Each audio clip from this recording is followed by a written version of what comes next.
La révolte des fèves farceuses.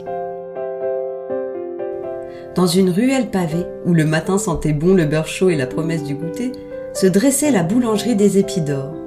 Chaque aube, une vapeur dorée s'en échappait, comme si le soleil venait y faire cuire ses rêves. Maître Augustin, le boulanger, y régnait en poète pétrisseur. Il parlait à ses pains comme à de vieux amis et prétendait que les croissants chantaient à l'aube, à condition de bien tendre l'oreille. Or, un matin, un événement étrange troubla la quiétude de la boutique.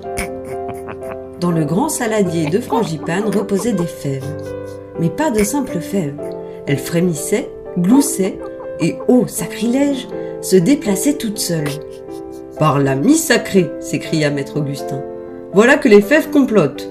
Car ces fèves étaient farceuses.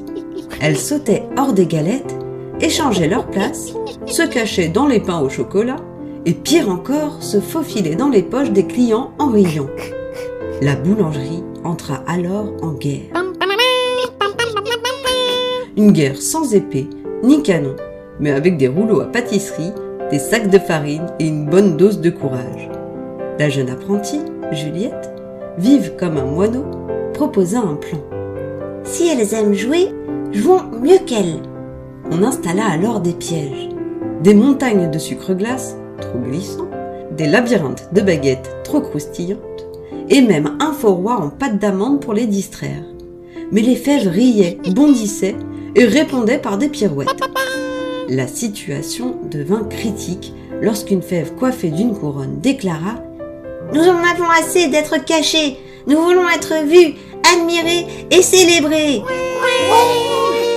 Maître Augustin resta silencieux, puis ses yeux brillèrent comme un four à pleine flamme.